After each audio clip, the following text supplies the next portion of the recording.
The tension in the Grand Hall of the Galactic Council was palpable as representatives from the most powerful species gathered to debate what had become known as the human question. The proud Xeraxians, with their crystalline exoskeletons, stood tall, their faceted eyes reflecting the artificial light of the chamber. The cold, calculating Vidians, beings of pure energy contained within metallic suits, hovered silently in their designated areas.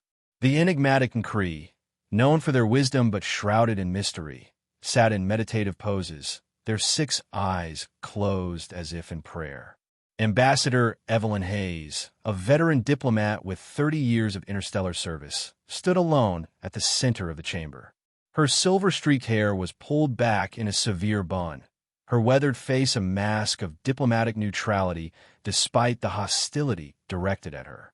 "The evidence is undeniable," boomed High Counselor Zarvex of the Xeraxians. "Humanity has violated the developmental guidelines for the 3rd time in a single decade. Their advancement in artificial intelligence and biotechnology has accelerated beyond acceptable parameters, not to mention their resource consumption," added Ambassador N.I. Devan of the Vidians, her voice a metallic echo from her containment suit. "Humans have established 17 new colonies in the past 5 standard years alone, each consuming raw materials at rates that threaten regional stability." Evelyn raised her hand to speak. "The Council recognizes that humanity's growth has been enthusiastic, but I remind the esteemed members that our technological advancements have benefited many species. Our medical breakthroughs alone have." "We are not concerned with your medical advances, Ambassador," interrupted Zarvex. "We are concerned with the reports of genetic manipulation beyond sanction limits, with artificial intelligence development that approaches sentience thresholds, and with certain disturbing experiments that violate the ethical boundaries established by this council 15 millennia ago." Evelyn felt a chill. Those experiments were classified at the highest levels. How had the council learned of them? The Nkri representative, who had remained silent until now, slowly opened her 6 eyes. "The path of humanity diverges too sharply from the harmonious progression this council has maintained since the Great Collapse. We have observed your kind for centuries, Ambassador Hayes. Your potential is matched only by your recklessness." For hours, Evelyn presented arguments, cited treaties, and appealed to the shared history of cooperation. But she could feel it in the room. Minds had been made up long before she'd entered the chamber. The final vote was decisive. Humanity was to be quarantined within the solar system. All advanced technology would be sealed and monitored. Outer colonies would be dismantled or isolated. A high-tech quarantine ring would be established to ensure compliance. As Evelyn left the chamber, she touched the small communicator beneath her collar and whispered a single phrase: "Twilight is upon us." Within hours, Earth and its colonies erupted in chaos as news of the Council's decision spread. Public broadcasts showed riots in major cities, market crashes, and widespread panic. Government officials issued platitudes about diplomatic solutions and temporary setbacks. Behind closed doors, however, humanity's highest leaders activated Protocol Twilight, a contingency plan prepared generations ago in case relations with the Council deteriorated. What the public saw was carefully orchestrated theater, buying time for the real operation to unfold. In a hidden laboratory complex beneath the Mariana Trench, Elara Vance worked frantically at her terminal. At 32, she was already legendary in certain circles for her revolutionary work on adaptive artificial intelligence and her theoretical approach to FTL travel using folded spacetime, a field the Council had dismissed as mere conjecture.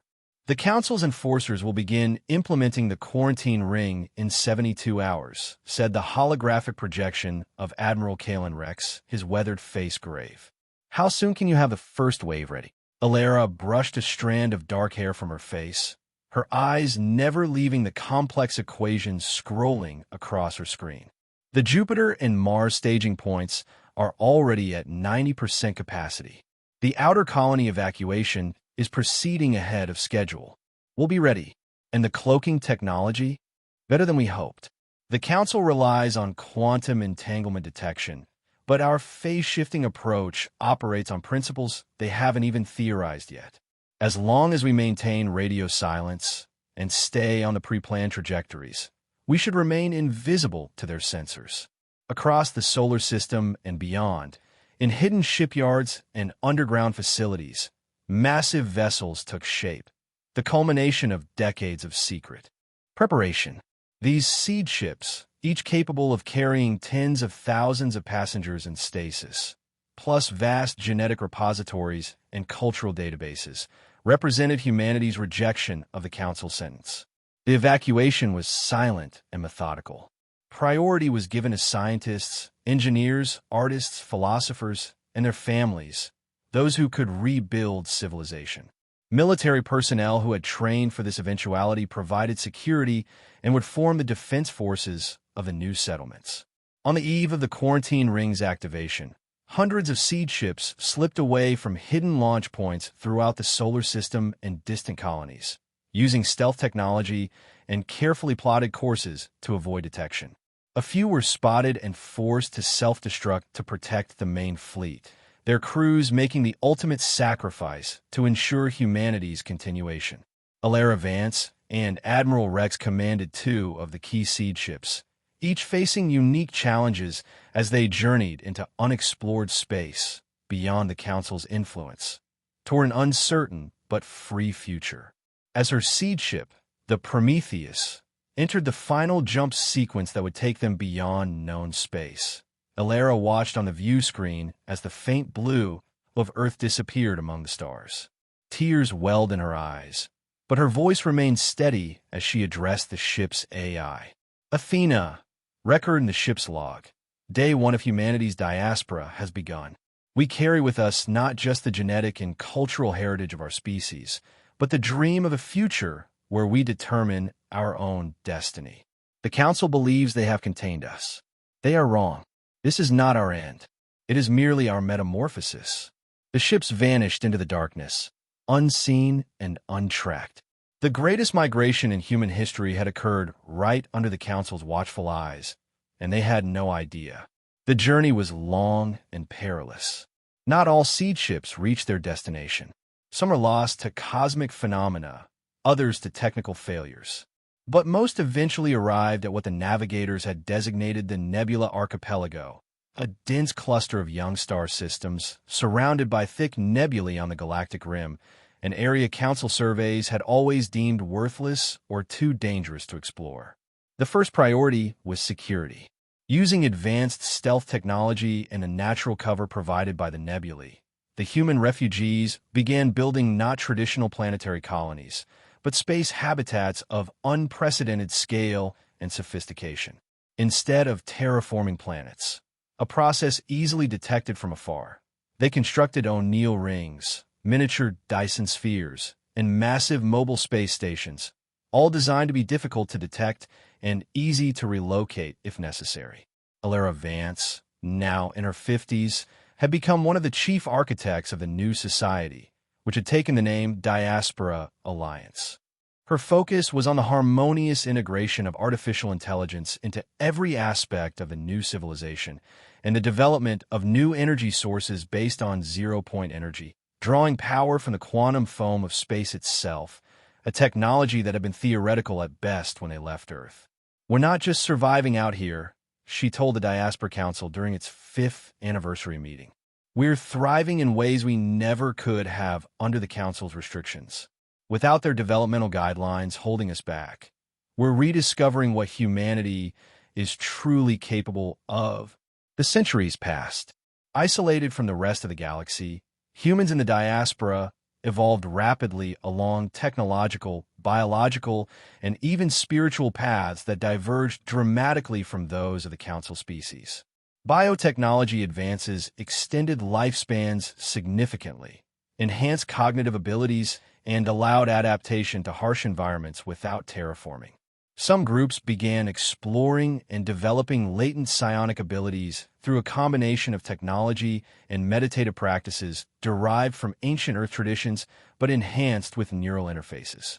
artificial intelligence had evolved into self-aware entities that were partners rather than tools, helping to manage the increasingly complex systems of the diaspora.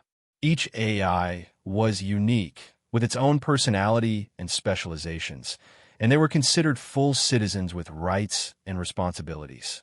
Admiral Rex's legacy lived on in the Diaspora Defense Force, which had developed into an elite organization using shape-shifting vessels, complete stealth capability, and weapons based on exotic energy that manipulated the fabric of space-time itself.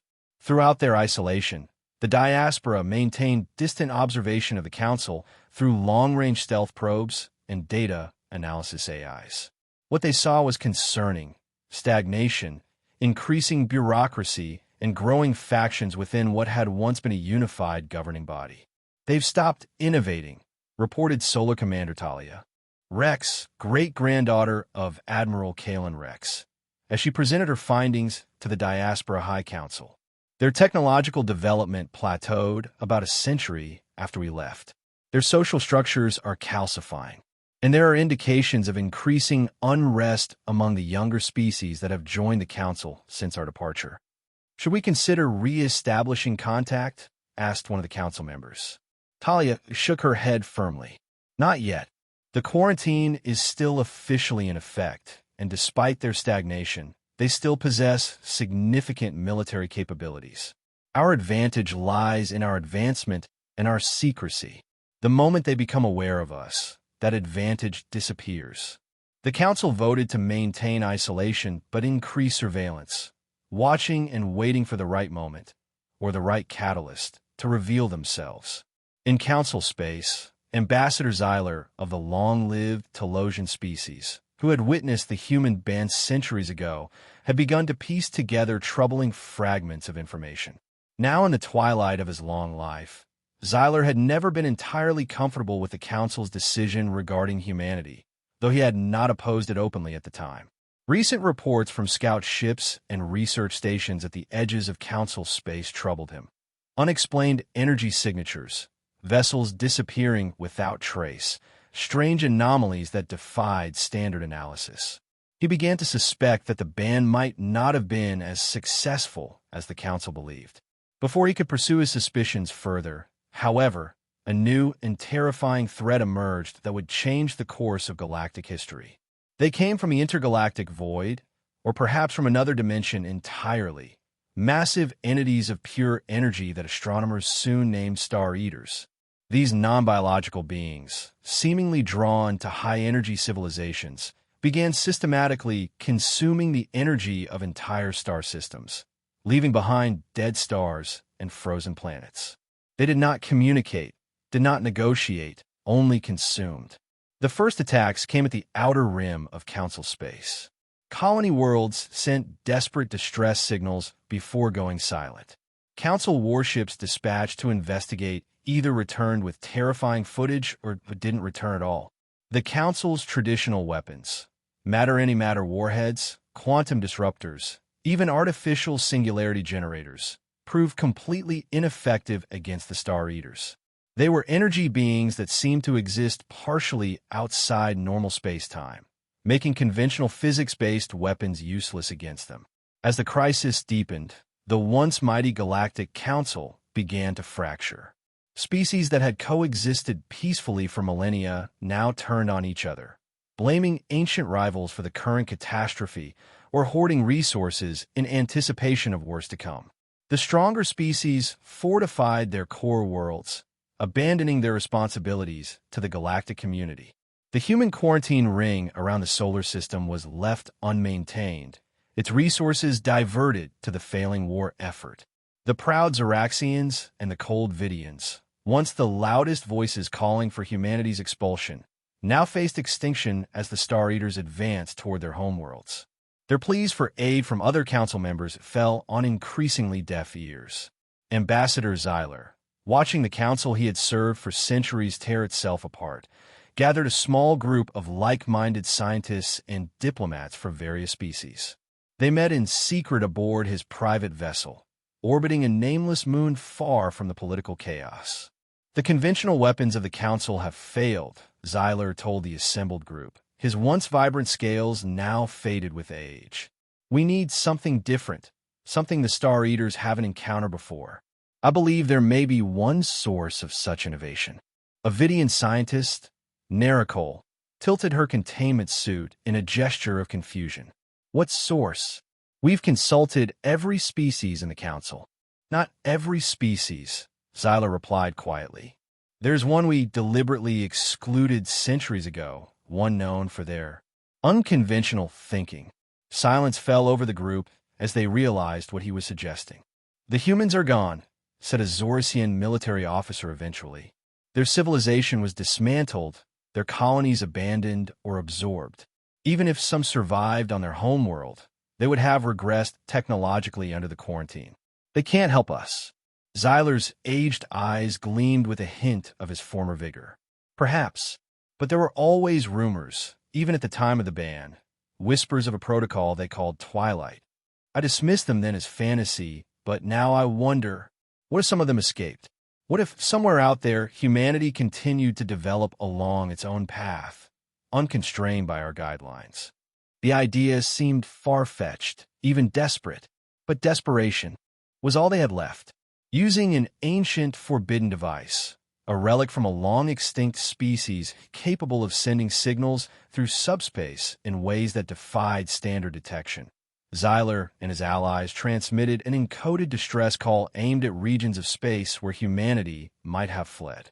The message contained not only information about the Star Eaters, but also an admission of the Council's mistake and a plea for forgiveness.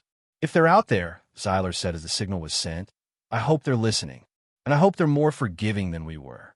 In the hidden worlds of the diaspora, the long-range monitoring systems detected Xyler's unusual signal. AI analysis algorithms immediately flagged it as anomalous and potentially significant. When the content was decoded, it sent shockwaves through the diaspora leadership. The Supreme Council of the Diaspora, comprised of both humans and advanced AIs, convened an emergency session. Opinions were deeply divided. Many still harbored bitter resentment about the ban and argued that the Council deserved whatever fate had befallen it.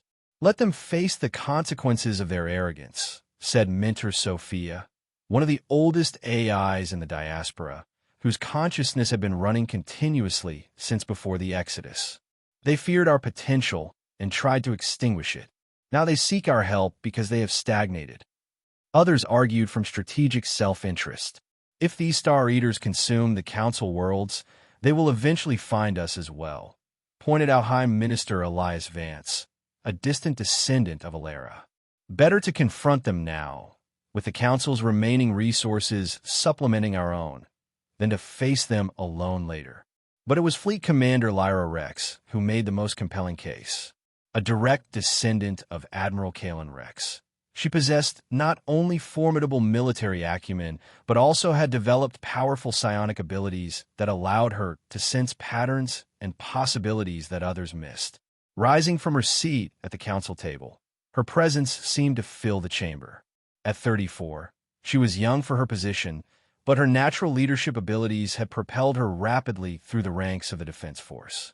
We face a choice that will define us for generations to come, she began, her voice calm but intense. Do we act from old wounds and justified anger?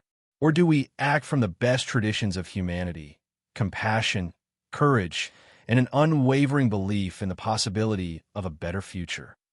She activated a holographic display showing the path of destruction left by the Star Eaters. These entities are unlike anything we've encountered before. Our models suggest they may originate from a universe with different physical laws. If they continue unchecked, they will eventually reach the Nebula Archipelago. This isn't about saving the Council. It's about saving all sentient life in our galaxy, including our own. She paused, looking around at the assembled leaders. The Council banned humanity, but perhaps they did us a favor. Free from their restrictions, we've evolved into something they couldn't imagine. We're not the same species they feared and rejected. We're something more.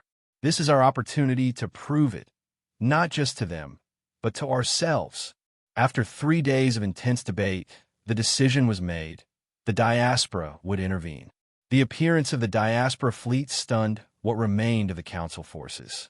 The human vessels seemed to defy conventional physics. They appeared to be woven from light and shadow, capable of instantaneous movement, and emitted energy fields that could partially neutralize the Star Eaters' attacks. Lyra, as the appointed emissary, established communication with Ambassador Xyler and the remaining Council leadership. She made no threats, no demands for recognition or reparations. She simply offered cooperation against the common enemy. "We received your distress call," she told the astonished Xyler in their first communication. "We're here to help. We'll discuss the past when our future is secure." The first battles demonstrated both the advanced capabilities of the diaspora forces and the terrible power of the Star Eaters. Using a combination of their superior technology and psionic abilities, the human fleet managed to slow the advance of several Star Eaters, something the Council had never accomplished. But they also suffered losses. The Star Eaters, sensing the new threat, began to adapt their attacks, becoming even more aggressive. As the conflict intensified, closer cooperation became necessary. Lyra and other diaspora representatives gradually revealed more about their civilization, about the advances they had made during centuries of isolation. The Council members were stunned, humbled, and in some cases terrified by what humanity had become. They learned of the massive space habitats hidden within nebulae, of the symbiotic relationship between humans and their AI partners, of the psionic disciplines that allowed some humans to perceive and manipulate energy fields directly, and of the physics-defying technologies that the diaspora had developed free from the Council's conservative guidelines. "You were right to fear us," Alara Vance, now present as an AI consciousness housed in a synthetic body that looked much like her younger self, told a group of Council scientists. "But not for the reasons you thought. You feared we would become conquerors because that's what your histories taught you. Instead, we became explorers and creators. You feared we would develop technologies that would destabilize your carefully managed status quo. On that count, you were correct. The collaboration between diaspora and Council forces grew stronger as the war against the Star Eaters intensified. The humans shared some of their technologies, those they deemed safe and appropriate, while the Council provided resources and knowledge of the galaxy that the diaspora had been unable to gather during their isolation. Together, they began to develop new strategies against the Star Eaters. The breakthrough came when Lyra and a team of diaspora psions discovered that the entities weren't simply consuming energy, they were feeding on specific quantum patterns generated by advanced civilizations, particularly the standardized energy signatures used throughout Council space. This insight led to the development of quantum harmonic disruptors, devices that could alter the fundamental frequency of energy output, making it unpalatable or even toxic to the Star Eaters. But deploying these devices on a galactic scale would require unprecedented coordination and sacrifice. The war against the Star Eaters was long and brutal. It demanded tremendous sacrifice from both the diaspora and the remaining Council forces. Many worlds were lost, but many more were saved by the unprecedented cooperation. As the conflict deepened, the diaspora was forced to reveal deeper technologies and tactics, including the use of chronospatial synchronization weapons capable of creating localized rifts to exile or destroy Star Eaters, though they risked destabilizing the fabric of the universe itself. These weapons were used sparingly and with great care, deployed by specialized teams of human psions working in concert with AI tactical systems to minimize collateral damage to space-time. Each deployment required enormous energy and left the operators physically and mentally drained. In one pivotal battle near the former Zorsian homeworld, Lyra herself led a desperate operation to prevent a cluster of Star Eaters from reaching a densely populated sector. Using her psionic abilities to synchronize with the chronospatial weapon, she created a cascading series of micro-rifts that trapped the entities in a pocket dimension. The effort nearly killed her and left her in a coma for weeks, but it marked a turning point in the war. The Star Eaters began to retreat, seemingly recognizing that their prey had developed effective defenses. Over the following months, The combined forces of the diaspora and the Council pushed the invaders back, systematically deploying the quantum frequency disruptors throughout inhabited space and establishing a network of early warning stations to detect any future incursions. By the time the last Star Eater was driven back into the intergalactic void, or neutralized, the galaxy was a very different place. The old Galactic Council was gone, its authority shattered, its arrogance humbled by both failure and salvation. In its place, a new structure began to emerge, the Galactic Concord of Free Stars, founded on principles of equality, mutual respect, and the careful sharing of knowledge. The diaspora took on the role of guides and advisors rather than rulers, recognizing the dangers of concentrated power that had corrupted the old council. The solar system was liberated from its long quarantine, but most of humanity chose to remain in the diaspora or to explore new horizons. Only a small contingent returned to Earth to help rebuild and to reconnect the cradle of humanity with its far-flung children. As the immediate crisis passed, attention turned to understanding how such a catastrophe had occurred and how to prevent similar threats in the future. Deep space exploration teams, combining Council experience with diaspora technology, began to probe the boundaries between dimensions, seeking the origin of the Star Eaters and establishing early warning systems. On an observation platform overlooking a galaxy slowly healing from war, Lyra stood beside Ambassador Xyler. She had recovered from her injuries, though healers said she would never again be able to channel psionic energies at the level she once had. Xyler had survived the conflict as well. Though he was now truly ancient by his species standards, his once vibrant scales now almost translucent with age. "Do you ever wonder," Xyler asked, quietly, "what might have happened if the Council had welcomed humanity instead of fearing you? If we had worked together from the beginning?" Lyra considered his question, watching the stars glitter below them. The observation platform orbited a newly constructed hub of the Galactic Concord, where representatives from hundreds of species, including many that had been marginalized under the old council, were gathering to shape the future. "Perhaps we would have been stronger against the Star Eaters," she acknowledged, "but I'm not certain we would have been ready. The isolation forced us to innovate in ways we might never have considered otherwise. It forged us into something new." Xyler nodded slowly. The ban was born of fear and ignorance, yet it inadvertently created the very salvation we needed when faced with an unimaginable threat.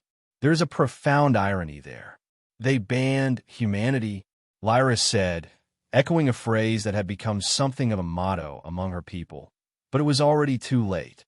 Too late to prevent humanity's evolution, too late to maintain the Council's outdated order, and ultimately, too late for the Star Eaters when they faced a galaxy that had been unintentionally prepared by the very civilization it had once rejected.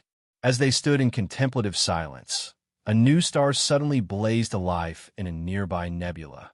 Not a natural phenomenon, but the activation of one of the diaspora's hidden habitats, now revealing itself as part of the new era of openness. "A new beginning," Xyler observed. "One of many," Lyra replied, her eyes reflecting the distant light. "The threat has passed, but our journey is just beginning. We've learned that there are forces beyond our galaxy, beyond our dimension even, that we need to understand. And we'll face them together this time, not divided by fear." Below them, in the great assembly hall, representatives of 100 species debated the structures and principles that would guide their shared future. Among them were humans from Earth, the diaspora, and the former colonies, sitting alongside the very species that had once banished them, all transformed by shared adversity and triumph. The ban had failed. Humanity had not only survived, but thrived beyond imagining. And in doing so, they had ultimately saved the very civilization that had rejected them, ushering in a new age of cooperation and discovery that would extend far beyond the boundaries of their galaxy. As the new star's light spread across the observation deck, Lyra allowed herself a small smile. The future was unwritten, filled with both promise and peril. But for the first time in centuries, all the sentient beings of the galaxy would face it together.